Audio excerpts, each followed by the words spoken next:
Banyaknya pemahar pelet yang merasa dalam tanda kutip tertipu ya setelah memahar azimat-azimat yang konon katanya merupakan minyak pelet. Maka saya tertarik untuk membahas tentang apa bedanya pelet dan pengasihan. Nah, kasus-kasus semacam ini terjadi karena seringkali penjual itu tidak paham ya, mana yang pelet dan mana yang pengasihan. Dan ironisnya pembelinya pun juga tidak mengerti apa bedanya pelet dan pengasihan. Sehingga mereka menganggap pelet dan pengasihan itu adalah suatu hal yang sama. Padahal kenyataannya berbeda. Tidak kurang, penjual pun melakukan hal yang lebih mengerikan, yaitu mereka menjual produknya dengan kalimat-kalimat bombastis seperti pelet aliran kiri, pelet garis keras, pelet instan, ekstrim, sekali colek langsung ml, dan lain sebagainya. Tentu hal ini merupakan perbuatan yang tidak terpuji, tapi pemahar pun lebih memilih iklan-iklan yang bombastis dengan dibumbui diskon dan harga yang murah ketimbang pelet asli atau pengasihan asli yang karena keasliannya maka dibanderol dengan mahar yang lumayan bikin kantong anget. Oke kawan, kali ini saya akan membahas apa bedanya pelet dan pengasihan. Inilah 7 perbedaan antara pelet dan pengasihan oleh Padepokan Sengkelat. Perbedaan antara pelet dan asian yang pertama dari definisinya dulu atau penjelasannya dulu. Pelet merupakan suatu ilmu hitam yang digunakan untuk menghantam pikiran target sehingga target lupa segala-galanya, lupa dengan dirinya, lupa dengan keluarganya, lupa dengan pasangannya, dan hanya ingat pada si pelaku pelet. Itulah pelet. Nah, jadi suatu ilmu hitam ya, yang digunakan untuk menghantam pikiran target. Nah, sedangkan pengasihan itu tidak. Pengasihan itu adalah suatu teknik atau metode untuk merombak aura kita sendiri, aura si pelaku pengasihan, sehingga aura dari si pelaku tersebut menjadi bersih dan nyaman. Sehingga ketika orang lain berada dekat dengan dia, orang lain merasa nyaman, merasa comfort. Sehingga dari sanalah akan muncul hubungan yang lebih intim atau hubungan yang lebih dekat dibanding dengan sebelumnya. Itu adalah perbedaan mendasar antara pelet dan pengasihan. Oke, perbedaan selanjutnya. Karena pelet merupakan suatu ilmu hitam yang digunakan untuk menghantam pikiran orang lain, untuk menembak pikiran orang lain, sehingga jelas dari sana sasaran dari ilmu pelet tersebut adalah orang lain. The other of us. Bukan diri kita sendiri, sasarannya adalah orang lain, adalah target, adalah korban. Ya. Sedangkan pengasihan tidak. Karena pengasihan itu adalah suatu teknik untuk merombak aura diri kita sendiri, maka sasaran dari ilmu asian atau sasaran dari kodam-kodam pengasihan itu adalah diri kita sendiri, adalah si pelaku asian itu sendiri. Nah, dari sini sudah kelihatan jelas ya bedanya. Oke, kita lanjut. Karena pelet itu sasarannya adalah orang lain ya, maka ketika ilmu pelet itu ditembakkan atau ketika kodam pelet itu ditembakkan,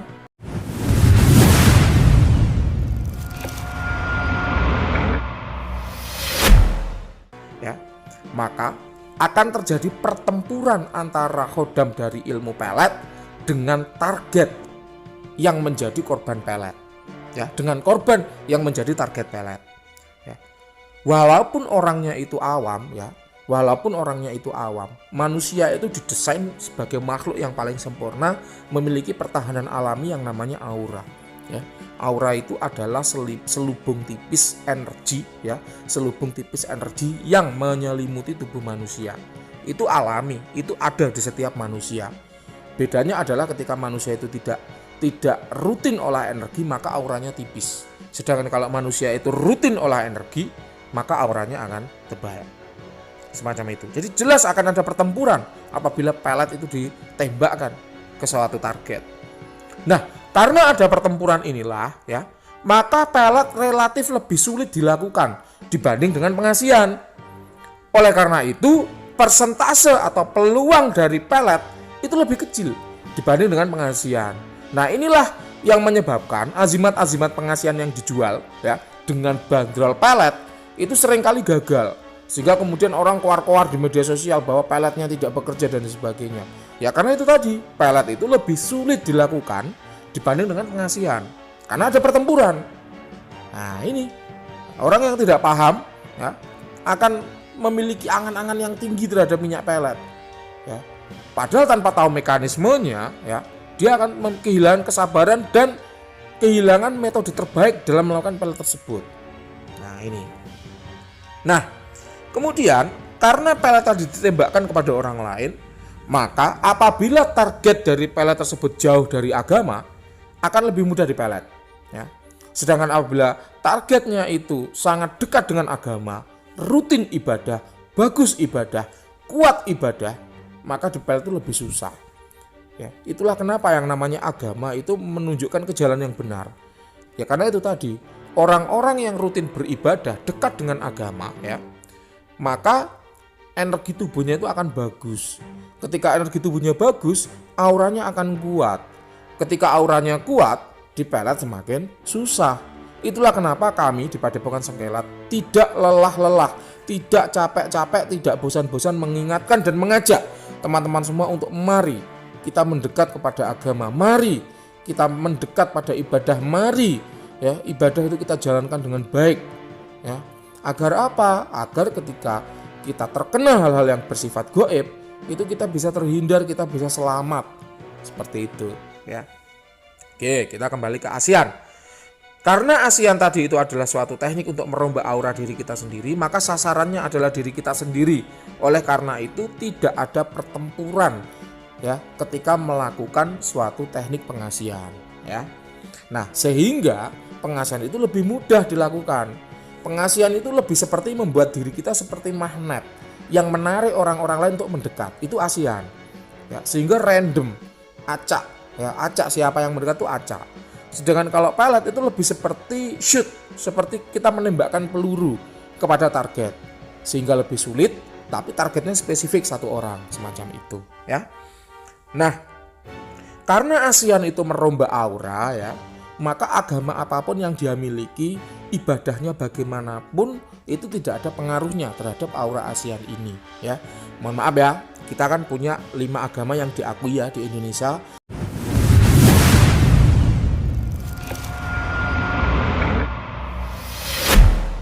Ada Islam, Kristen, Katolik, Hindu dan Buddha, ya. Nah, agama apapun ya, itu tidak ada pengaruhnya dengan aura pelet, ya. Jadi mau dia agama apapun, ibadahnya bagaimanapun, ketika dia mengaktifkan kodam pengasihan, maka auranya akan dirombak lebih baik, semacam itu. Beda dengan pelet, ya. Nah, kemudian ya, untuk pelet ya, itu ada masa aktifnya. Nah, hal ini begini penjelasannya. Tubuh manusia itu memang paling sempurna, ya, makhluk yang paling sempurna, sehingga kita itu didesain agar memiliki pertahanan alami yang namanya aura tadi. Nah, selain kita itu memiliki pertahanan alami, kita juga mampu merecovery diri kita sendiri, ya, yang sedang sakit. Ya. Oleh karena itulah orang-orang yang sakit itu bisa sembuh dengan sendirinya sebenarnya, walaupun tanpa diobati. Tapi ya lama kan gitu. Ya. Jadi oleh karena tubuh itu bisa merecovery, melunturkan penyakit-penyakit yang ada di diri termasuk penyakit yang bersifat gaib, maka pelet yang ditembakkan pun bisa luntur, ya, bisa luntur dalam rentang waktu tertentu. Contoh, pelet-pelet yang kuat itu masa aktifnya bisa mencapai 1 tahun. Ya, setelah 1 tahun maka pelet itu akan disembuhkan setiap hari oleh diri sendiri, ya, sehingga dalam rentang 1 tahun itu udah bersih. Nah itulah penyebab munculnya yang namanya lifetime atau masa aktif ini. Ya, itu pelet yang kuat bisa mencapai 1 tahun. Ketika disembuhkan itu butuh waktu 1 tahun untuk merecovery. Sedangkan pelet-pelet yang lebih lemah ya bisa hanya masa aktifnya 3 bulan. Artinya apa? Ketika seorang itu ditembak dengan pelet kemudian kena, maka tubuh akan berusaha merecovery dirinya sendiri dan butuh waktu 3 bulan untuk menyembuhkan atau melunturkan efek pelet itu tadi. Ya. Nah, sedangkan pelet yang lebih lemah itu masa aktifnya 41 hari misalnya. Artinya apa? Tubuh ketika ditembak dengan pelet kemudian terkena butuh 41 hari untuk merecovery dirinya sendiri, sehingga setelah 41 hari itu baru sembuh, seperti itu. Nah, oleh karena itu ya, pelet itu butuh diperbarui, butuh direcharge, butuh direfill, ya. Kalau 41 hari ya berarti tiap 41 hari Anda harus mengenai peletnya itu. Harus meritualkan pelet itu. Supaya apa? Supaya target Anda tidak sadar. Ya kayak gitu. Kalau 3 bulan ya tetap 3 bulan harus direcas, harus diisi ulang. Kalau 1 tahun ya 1 tahun, supaya apa? Target tidak sadar. Kenapa? Karena efek dari pelet ini cukup mengerikan. Ketika korban sadar bahwa dia dipelet, maka dia akan marah dan benci kepada pelaku pelet. Semacam itu, ya. Nah, kok saya bisa bicara seperti ini? Karena banyaknya orang yang sudah konsultasi ke saya. Jadi ketika dia dipelet, kemudian dia berhasil disadarkan, maka dia akan benci sekali kepada si pelaku pelet. Nah, itu mengerikan dan cukup berbahaya. Sedangkan kalau ASEAN ya, itu sebenarnya sama ya, ada masa aktifnya, tapi dampaknya tidak semengerikan pelet ya. Seperti ini penjelasannya. Aura pengasihan itu adalah salah satu dari aura.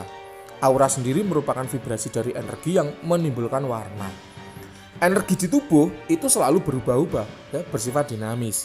Sehingga karena energinya berubah-ubah, vibrasinya pun berubah-ubah, warnanya pun berubah-ubah.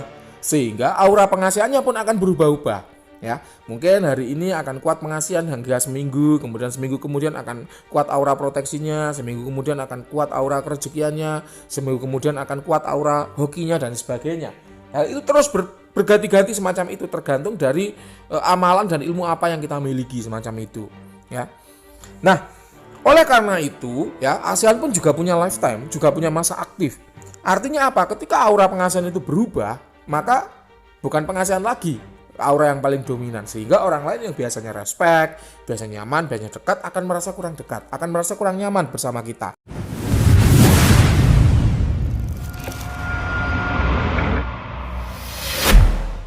Contohnya adalah aura kewibawaan misalnya. Orang akan merasa terintimidasi ketika berada di dekat orang yang kuat aura kewibawaannya. Beda dengan aura pengasihan. Kalau orang dekat dengan aura pengasihan ya, itu orang akan merasa nyaman, comfort, betah, ngobrol lama itu nggak terasa kayak gitu. Nah ini, ya, jadi aura pun pengasihan pun akan ada lifetime-nya, tapi dampaknya tidak semengerikan pelet. Kalau pelet ketika luntur dampaknya adalah kebencian yang sangat teramat sangat kepada pelaku pelet, sedangkan kalau pengasihan tidak. Orang ya hanya akan kurang respect, kurang nyaman, hanya begitu saja, ya. Nah, lalu solusinya bagaimana? Kalau ASEAN ini luntur, ada masa aktifnya, maka perlu diaktifkan kembali. Misalnya itu adalah dari khodam, maka khodam pengasihan itu perlu diafirmasi ulang. Apabila itu dari ilmu-ilmu pengasihan, maka ilmu itu perlu dibaca ulang. Ya, contohnya salah satu ilmu pengasihan yang dulu saya pernah tahu ya dan pernah memakai juga itu adalah amalan surat Yusuf ayat 4 sampai 11, contohnya itu. Jadi ketika aura pengasihan itu mulai luntur ya harus kita baca ulang kayak gitu, ya. Oke, kita lanjut untuk pelet sendiri ya, karena pelet tadi dampaknya adalah membuat orang lain itu lupa segala-galanya ya. Maka tidak natural ya, sangat kelihatan sekali, sangat kentara sekali perbedaannya antara orang yang sebelum dipelet dan sesudah dipelet. Nah, karena kentara sekali perbedaannya, karena kelihatan jelas sekali perbedaannya, maka orang akan sadar bahwa oh, anak saya terkena pelet, oh, pasangan saya terkena pelet, oh, teman saya terkena pelet, sehingga kemudian cepat-cepat mencarikan obat. Ya, itu pelet. Sedangkan pengasihan itu karena dia hanya merombak aura, maka dia bersifat natural. Memang dampaknya lebih pelan ya, lebih lama, tidak seperti pelet yang ketika kena langsung lupa. Ya, kalau ASEAN tidak, karena dia natural sekali merombak aura ya, maka rasa suka, perasaan senang, perasaan sayang itu akan berjalan dengan lambat, dengan pelan, dengan alami, sehingga tidak kelihatan. Karena tidak kelihatan, maka orang cenderung mengabaikan, tidak mencarikan obat, sehingga efek ASEAN itu lebih aman, ya, lebih aman dampaknya ketika kita gunakan untuk mencari pasangan semacam itu. Oke kawan, itulah tadi 7 perbedaan antara pelet dan pengasihan, ya. Terima kasih telah mendengarkan sampai akhir. Sampai jumpa di materi-materi berikutnya yang tentunya tidak kalah menarik.